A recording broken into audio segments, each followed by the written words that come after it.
I'm standing at the front door of this home, and what's really interesting about this home is, since it's on a lake lot, is that the home comes in actually on the 3rd floor because there's quite a bit of slope to the lot. And so when you come into this home, for accessibility, the people want to, they quote, die here. We wanted to make sure that the whole home was accessible through the front door. That's the reason for the elevator. So when you come in the home here, you have this view to the lake, and perhaps if you wanted to age in place here, you'd want to have access to all the floors of the house, because up here you only have a craft room and basically the entry of the home. So we have a traditional stair running through the home, but over on this side is where the elevator shaft is going to be, which will take care of the aging in place issues and also help bring stuff up and down. Because when you think about a lake home like this, the big parties are all going to be off of the lower floor of the home. And so it'll be nice. The garage is going to be connected to here to bring groceries in and all of that, and be able to bring it down the elevator without going down the stairs. I'm down in the pit here. This home has higher floors than normal. Every floor in this home is 10 feet. So a typical home might be 8 or 9 feet, but our shaft here you can see is pretty long. It's about 33 feet long.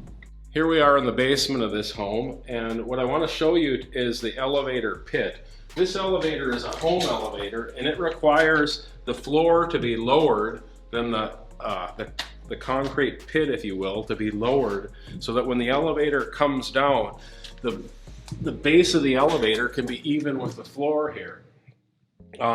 The other thing about this elevator is what we've done is it's going to run on rails, or tracks, if you will, against the wall. And so you can see we framed this extra heavy with these solid posts running all the way up the shaft. Okay, we're on the main floor of the home here, and we're looking down into the basement and upstairs. Again, you see the rails coming up the side. All right, here we are on the 3rd floor of the elevator.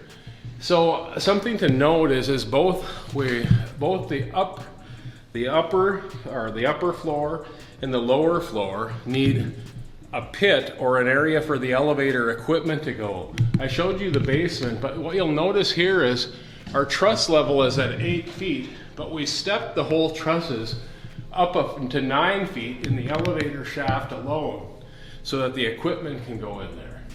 I was curious on this elevator, what are the requirements for electrical and stuff on this? So this one, I think being residential, not quite as high powered probably as you'd see, needed us to supply them a 30 amp circuit for their motor, 240 volts, and a separate 15 amp smaller circuit, just regular lighting circuit. I see. All internal just to it, with separate disconnects at the panel, and like switch disconnects downstairs if there was ever a problem. And then, yeah, a telephone line that connects to the outside world, I think, if you ever got stuck in it. So some of the people watching this probably don't know, is a 30 amp like something for a big commercial building, or is that something not that special? Sure, actually the exact same thing you need for your dryer. Oh, okay, so it's not that much power really, not like, yeah. Yeah, no, apparently not. Not for their little, whatever motor it takes to drive it. Doesn't take a whole lot of juice, thankfully. Okay. And then on this house here, we're going to run this to, if they have a backup generator, it would still be able to operate the generator. It would still have enough energy. We can put it on that panel, yes. Yeah, I think that would be important. Hate to be stuck in there. Yeah, no. Yeah. Anyway, okay, great. Thank you, Travis.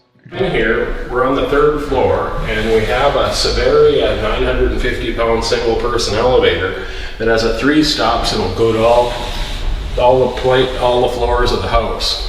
All right, so we're going to go to the main floor here.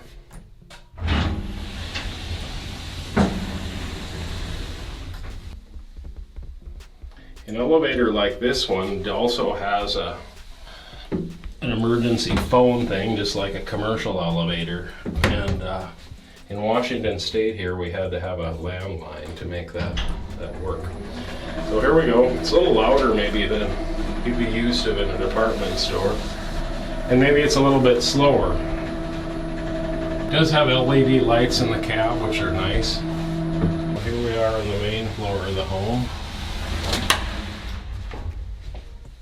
Our main floor is about the same here. We're at the lake end of the home, so we came in 33 feet or so above. And the great part about having the elevator on this lake home is if you're doing a party out here, you can bring your groceries and bring them straight